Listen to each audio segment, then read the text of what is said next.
Turn to Proverbs chapter 11. Continuing in our series of the book of Proverbs on Sunday nights, Proverbs chapter 11.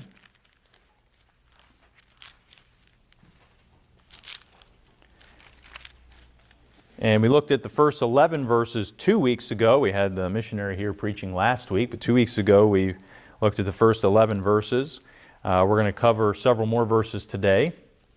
Principles from Proverbs 11. This is part 2 of Principles from Proverbs 11. Now, through this series in the book of Proverbs, now that we're in the Proverbs, where many of them, not all of them, we'll find that actually later in this chapter, but many of them are just one-verse proverbs that don't tie to the next verse. But that is not true for the entire book the rest of the way, and even in this chapter, which we won't get to tonight. But later in the chapter, we'll see that. Principles from Proverbs 11. Let's go to the Lord in prayer and we will dig into this. Heavenly Father, thank you for your word tonight. We thank you for the opportunity to preach your word, and I pray that we'll be able to make application. That's what these Proverbs are for, is to help us to have wisdom and be able to apply things to our lives. And Lord, I just ask that you would please speak to each heart. May it make a difference in our lives, and may your will be done. In Jesus' name, amen.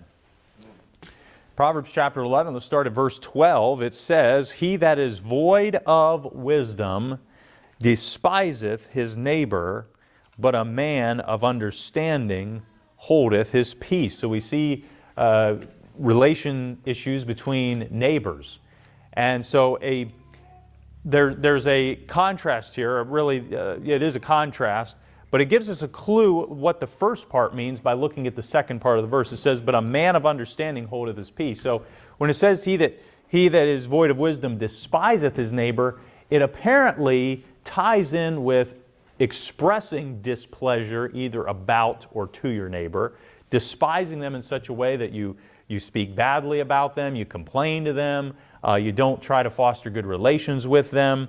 And so it doesn't mean we always have great neighbors. It just means that it is not a wise thing to despise our neighbor, because there are times you might need your neighbor for something. You might need that person you don't really like in a pinch, that they might come through for you someday, or maybe they won't come through because you've had a bad relationship with them. They don't want anything to do with you if you don't want anything to do with them. And so it's not that we are going to get along great with all of our neighbors. It's just we should seek to get along with our neighbors. And but it says, "But a man of understanding holdeth his peace." Now, despising your neighbor means to, in part, to disrespect your neighbor. Be disrespectful in how you treat them. And so it doesn't mean you never have an issue where you got to bring something up or talk about something, but it doesn't have to be done in a disrespectful way. And so it's unwise. It's unwise to disrespect your neighbor. By the way, it's really not a great thing to disrespect anybody. We should just be in the habit of treating people with respect. And, that's something that is often really emphasized in the world of respect. And sometimes they take it to apply to, maybe some moral issues that we don't agree with. But in general, just respecting people is not a bad thing. Respecting people does not mean that you agree with them on everything. Respecting them does not mean you'll never have differences or maybe issues or concerns or problems. It just means that you just treat them with respect. Treat them with worth as an individual, that you're just not being nasty to them. And so it's unwise. A man of understanding, there's a couple ways that this phrase can be applied. A man of understanding won't say anything if he has nothing good to say. So a man of understanding holdeth his peace. So rather than being disrespectful toward your neighbor, just if you feel like you don't have anything good to say about him, or maybe in a not a very respectful way to deal with him, and don't say anything at all. Just hold your peace. But the other aspect of this, the other application of this could be that man of understanding holdeth his peace, that when he is disrespected, then he'll hold his peace and not answer with disrespect. So then when we have disrespect being shown, it's not a mutual thing, because oftentimes there'll be disrespect shown to one person and then by another person, and that person will then just return the disrespect back over to the person. I mean, hey, end justifies the means, right? If they were disrespectful to me, I'll just dish it right back out to them. Well, that's not God's economy, the way He wants us to work, to answer in kind when there's disrespect. So a man of understanding holdeth his peace. He's going to be careful in what he says to his neighbor, about his neighbor, the way he speaks about his neighbor, the way he speaks to his neighbor, and not be disrespectful, not to despise them. Verse 13 says, a talebearer revealeth secrets, but he that is of a faithful spirit concealeth the matter. That is not something we're going to deal with tonight, because we're going to take a message to deal with talebearing, Lord willing, next week. And so we're not going to focus on talebearing tonight, other than it's wrong to be a talebearer. It's wrong to gossip. It's wrong to spread stories about other people. And but we'll cover that more in depth and at length next week. And then in verse 14, where no counsel is, the people fall, but in the multitude of counselors there is safety. And once again, Lord willing, in 2 weeks, we'll have a message on counsel. And so we're not going to deal with that verse tonight. So a couple of verses. And as I've said before, as we go into the book of Proverbs here, going through these Proverbs, there are some that I will take individual verses or a set of verses, and I'll preach a message just on that one verse or that set of verses. And that's what we find here in these couple of verses. Other times, we'll just, as we are tonight, just going right through some of the other several verses as much as we make it through as far as what I have planned. And so we'll cover the need for good counsel in 2 weeks, Lord willing. And then, so let's look at verse 15. He that is surety for a stranger shall smart for it, and he that hateth suretyship is sure. Now, what is surety? That is being security for someone, particularly in a financial setting. Surety would be kind of like co-signing on a loan with someone. And the Bible really warns about surety. It says that if you are surety for your friend, you need to back up what you've said you would do, and it says, make sure thy friend. But here's a warning against suretyship, particularly with strangers. He that is surety for a stranger shall smart for it. So if a complete stranger walked up, or maybe someone that you really didn't know that well, walked up and, I got this great problem. I'm really trying to get this loan, but they won't loan me the money. Would you co-sign for me just so I can get the loan? I promise I'll be making the payments on time. That's not the issue. I just need a co-signer. Well, first of all, you don't know this person. It's a stranger. It's a stranger. So you have no idea what their situation is. You have no idea how trustworthy they are. And the warning here is pretty much, it says, he that is surety for a stranger shall smart for it. In other words, it's going to hurt. Something's going to come along the line. It's going to hurt. So be careful who you back up when it comes into financial. I'm not saying that co-signing on every loan, that every instance of co-signing for someone is a bad thing or necessarily a wrong thing. It's just the Bible very, very much cautions it. It doesn't necessarily, I don't know that it calls it a sin, but it says, and he that hateth suretyship is sure. So if you have the underlying attitude that you don't like it, then you're already on the right path. You're already on the right path. Doesn't mean you would never do it. It just means you dislike it enough that it's got to be a really good reason and a very compelling situation for you to do that. So I'm not saying in every situation it would be the wrong thing or maybe a bad thing, but especially with a stranger. Now, someone asked me one time if I would just go to the bank with them and help them to get a secured loan. And the reason is this person was trying to build some credit. And so in this case, presumably speaking, it would have been a pretty safe thing for me because, all right, if I take $500 of my money, I take it to the bank with this person, and I give the money to this person, and they put it immediately into a secured loan. That means the money's there, it's good. And then once the bank gives the person that $500 for their loan, they're holding $500 in an account. then they give $500 to that person, then that person would turn around and just give that $500 back to me and then make the payments so then they could build up credit. And I just told the person, I just said, I'm not really comfortable doing that. I really don't want to get involved in it.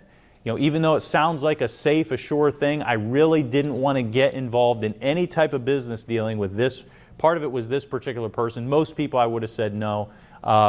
This person in particular, I did not want to have a business dealing in that way. If it was somebody who I know better, have more of a relationship with, a fellow Christian who is trustworthy and who's honest, then if they need help in that way, I'd be more inclined to consider it and possibly do it. Now that's not co-signing, but it's still getting tangled up of being a backing for someone, being a security for someone. And it's a secured loan, and so they're using my money for the secured loan, and supposedly he would turn around and give me that $500 back or whatever the amount of money. First of all, if a person was truly dishonest, and I don't know if I really don't know if this person would be dishonest about this or not. I would hope they wouldn't. But technically, if the bank gave them the money, they could just go out and spend it or use it for something else. If they wanted to, they wouldn't have to give me the money. They could just, well, you gave me that money. I mean, so it was just something I did not want to get tangled up in, mixed up in that financial dealing. And it wasn't necessarily anything personal about this person, nothing personal against them. It's just simply, they were just someone I really did not want to get involved in something like that. And for most people in most situations, I would not. And the other thing is there are better ways to build credit. They do low balance or low credit limit credit cards for people who are trying to build their credit. And that's really the better way to do it, because if you make your payments on time every month, you're not paying any interest at all. As opposed to the bank, if you go to the bank and get a secured loan, you're still paying interest on that loan. They're not doing it for free. And so it's a better deal to build credit using a low credit limit credit card and try to learn how to use it responsibly. That's how I ended up building credit. First time I was trying to build credit. By the way, I'll just tell you a little story along these lines. I went to buy a DVD VCR combo at Sears years ago. It was a nice machine. It lasted for years. Even after I left home, my parents still had it and they used it, and something went wrong with it, and I think they might have gotten rid of it by now. But I mean, it lasted for years. It was a great machine. And but DVD VCR combo, you know, back when DVDs were, you know, just starting to get more popular. And so I go to Sears, and this thing was probably at the time, it was a couple $100, I think. And I think I was a teenager. And so I go to Sears. I had the money in my account. I don't think I had a debit card at that point. I used a check. I wrote a check. Well, what they do is what they did at the time, they ran the check through a machine that, I don't know if it's connected to your account or just identifies you, but it apparently does some sort of credit check when it's running through the machine. And they said, "Oh, I'm sorry, we can't take this check." Well, what do you mean you can't take a check? I have money in the account. What do you mean you can't take the check? Well, it's because you probably have either bad credit or no credit history at all. And that was the case. I had no credit history at that point in time.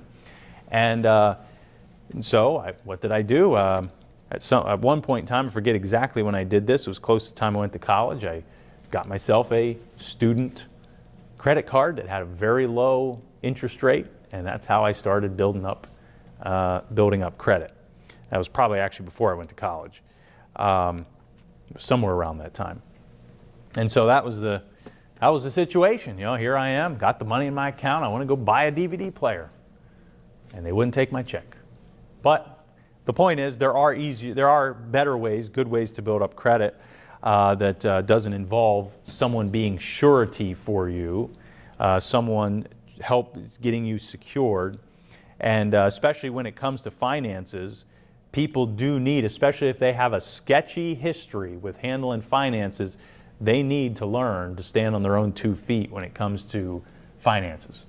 And it's good to teach them, it's good to sometimes help them along a bit, but they need to stand on their own 2 feet as far as the management of finances, and that includes not being surety for a stranger. Now, if someone wants to sit down and counsel with me about finances, you know, if somebody's got in a mess financially and they don't know how to handle things and they need some advice, I'd love to talk about finances. I love to talk about those things.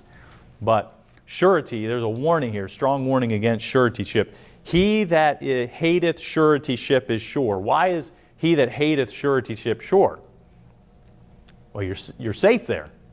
If you hate it, you're not going to be likely to do it, and so nobody's going to rip you off. No, you're not going to hurt because you hate suretyship.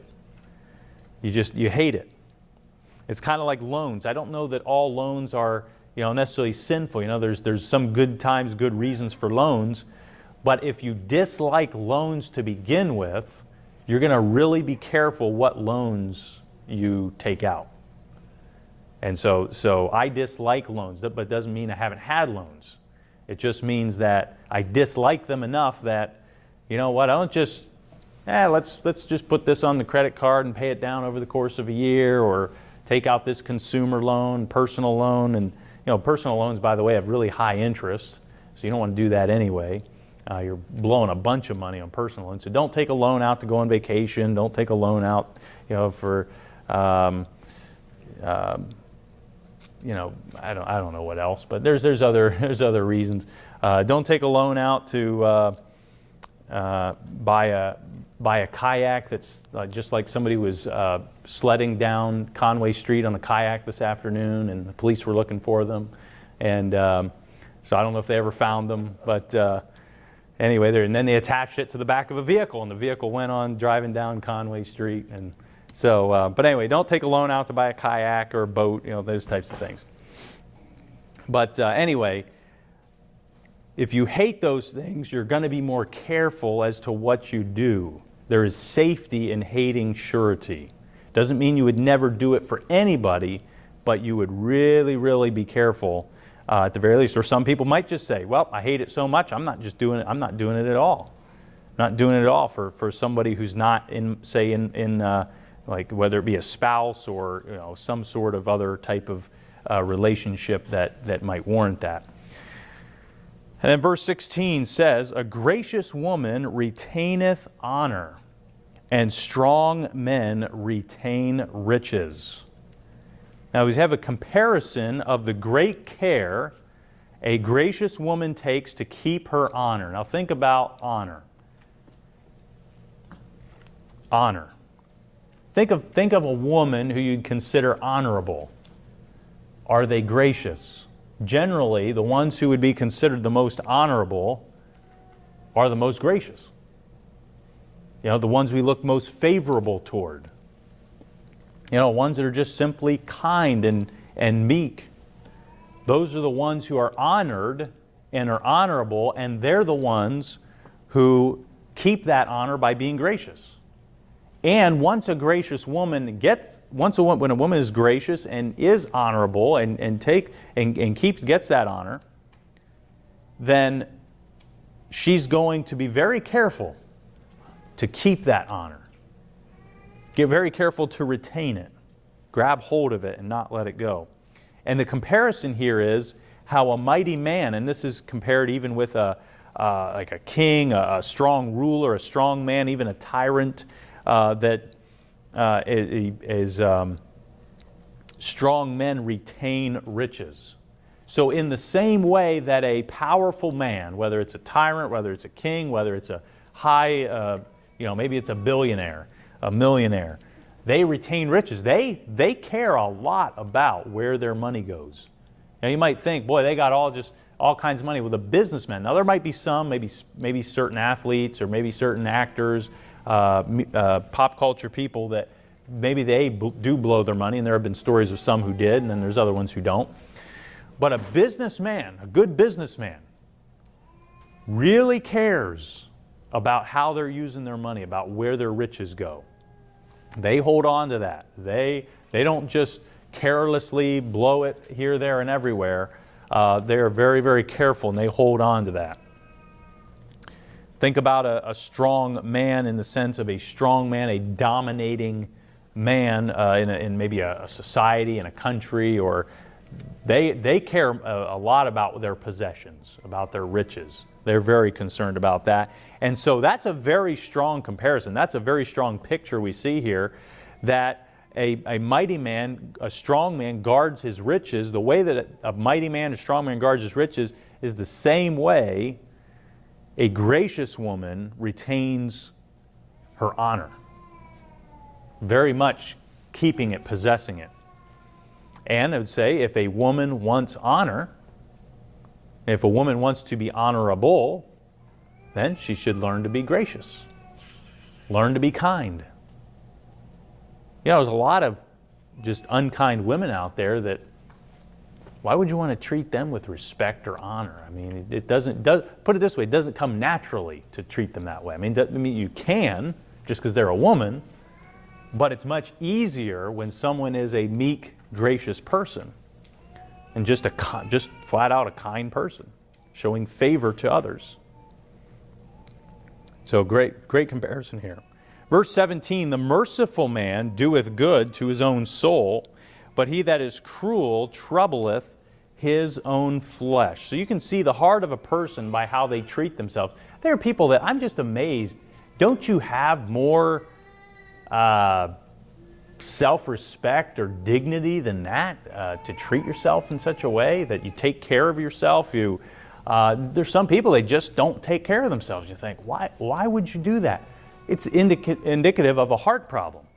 It's indicative of there's something wrong on the inside of that person, that they don't have the, if you want to say, self-respect or the self-worth, recognize their self-worth, to actually take care of themselves in a decent, dignified way. The merciful man, but here we see the contrast between the merciful man and he that is cruel. The merciful man doeth good to his own soul. So someone who has a merciful spirit, a merciful attitude, merciful character, they're going to treat themselves in kind. They're going to do good to themselves. And then, of course, they'll do good to others. They'll be merciful and good to others. But it says, he that is cruel troubleth his own flesh.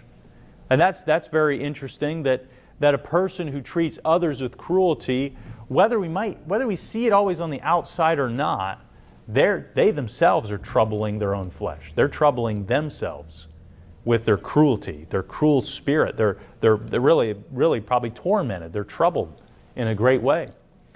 And so we should be on the side of the merciful man. We should be the merciful people ourselves.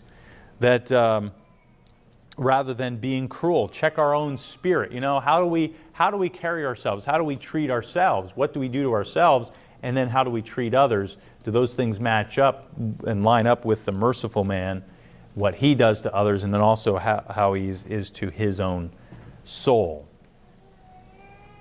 Verse 18, the wicked worketh a deceitful work, but to him that soweth righteousness shall be a sure reward. The deceitful work of the wicked will get no true reward or sure reward.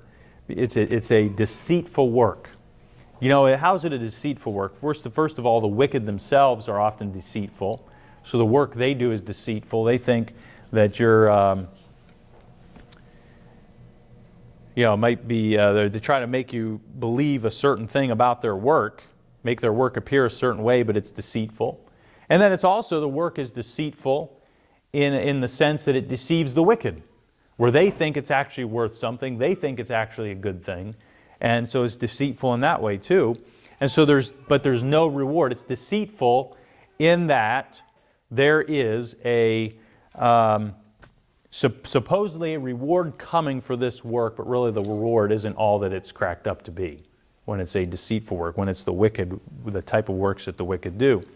But to him that soweth righteousness, so you have the picture of sowing seeds, sowing righteousness. You don't always see the reward right away. You don't always see the results of it right away. But if you sow righteousness, you sow the right seed, you're going to get the good fruit from it. You're going to get the good results that you want to see. And it says a sure reward. I mean, that's just the law. It's the law of the harvest. You sow good seed, you get good results. You sow bad seed, you get bad results. There is no sure reward from that. And then verse 19, we'll finish with this.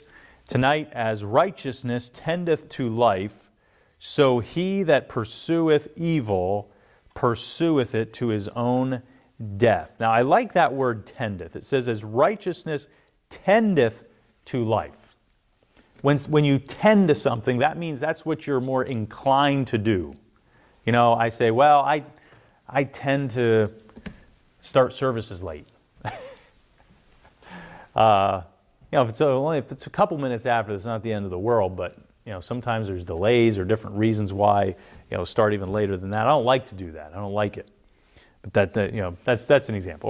Or you know, I tend to get vanilla ice cream instead of chocolate. I tend to like cream soda best. That's what I tend to get when I'm at the store. Or I tend to get the peach Coca-Cola over the raspberry Coca-Cola. Although I've had my fill of peach Coca-Cola, so I think it's time for cream soda. My wife says, how about nothing? How about none? You just don't know how refreshing it is to just crack open an ice-cold glass bottle of cream soda or peach. Anyway, off the subject. But that's what I tend to do. That's what I tend to do. That's what I'm inclined to do. That's what I have, if you want to say, more of a, just that leaning, that direction. And all of us have our tendencies. We say tendencies. I have a tendency to do fill in the blank. And so we all have them, good or bad. Could be good or bad. I gave you a bad one. I gave some what I think are good ones. And I'll try to be able to say, you know, I have a tendency to make sure we get services started on time. Or maybe one that would be more accurate, you know, I've had a tendency to have the service go longer than what I initially had in mind. But either way, what are your tendencies? You don't have to tell me your tendencies, but all of us have tendencies. So I like that word here in this verse. It says, as righteousness tendeth to life. Righteousness tendeth to life. Righteousness is, it goes in that path and direction of life. It results in things that are alive, not dead, not worthless, not corrupt. As righteousness tendeth to life, and I guess you could also say another definition is of tend is if you are taking care of something. You know, I am tending to my responsibilities. I'm tending to my sick child. I'm caring for that. And righteousness here, righteousness tendeth to life. Righteousness takes care of things that have to do with life. And so he that pursueth evil pursueth it to his own death. Now this is why I think the word tend here has to do with more the leaning of the direction, because the second part of the verse says, he that pursueth evil pursueth it to his own death. So you have righteousness leaning one way toward life. Then you have those that pursue evil, which then ends up resulting in death.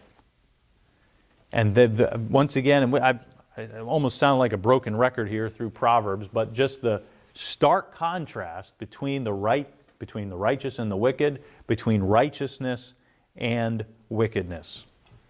As righteousness tendeth to life, so he that pursueth evil pursueth to his own death. I'm going to read what Matthew Henry says. It is here shown that righteousness, not only by the divine judgment, will end in life, and wickedness in death, but that righteousness in its own nature has a direct tendency to life and wickedness to death.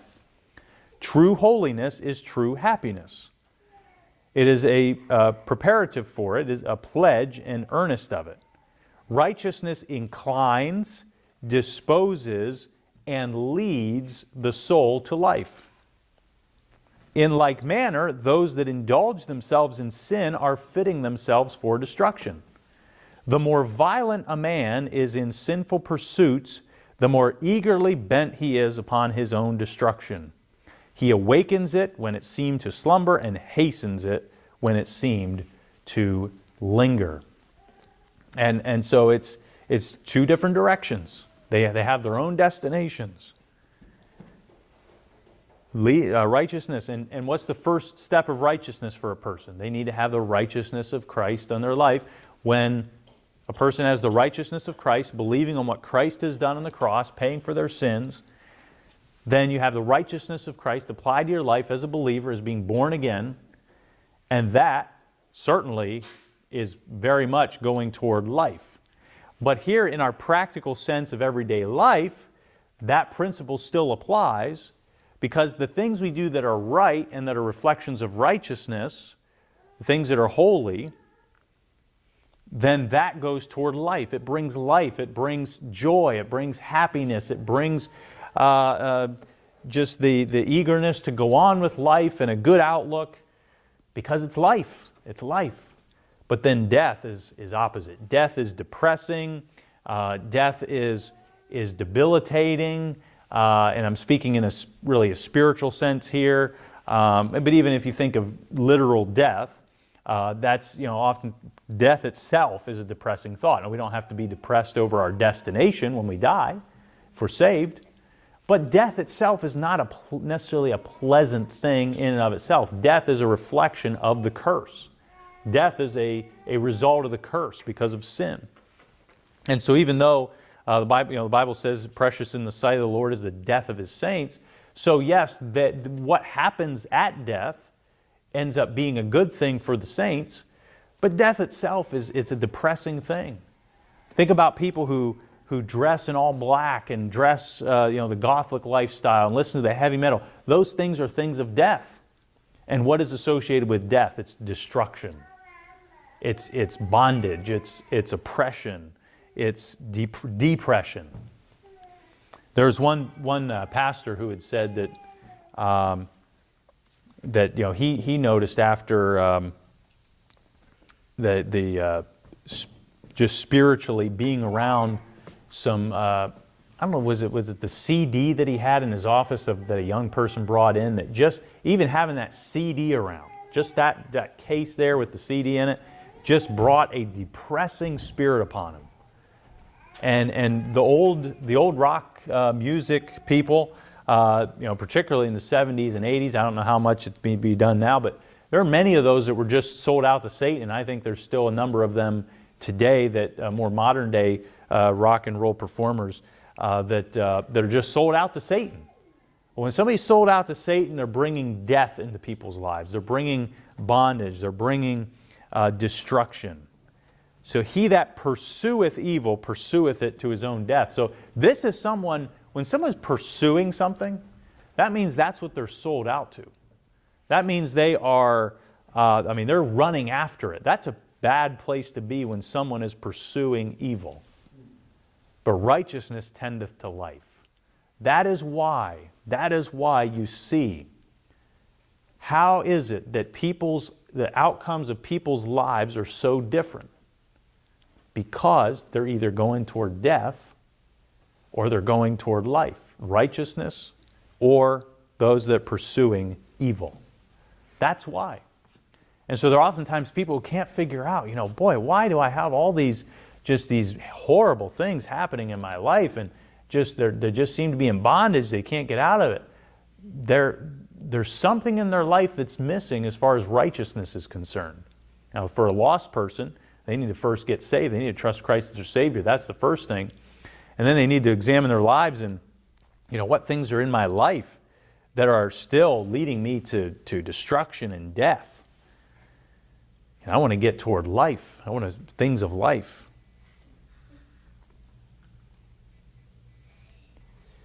And so let's pursue righteousness. Let's pursue righteousness which tendeth to life. It's what leads us to life, that destination. Let's pursue that in our lives as opposed to pursuing after the things that are evil. He that pursueth evil. As righteousness tendeth to life, so he that pursueth evil pursueth it to his own death. Principles from Proverbs 11, Part 2. And like I said, next couple of weeks we're going to focus on a couple of specific verses here in Proverbs 11 and a key topic on each week, Lord willing. We'll look forward to that.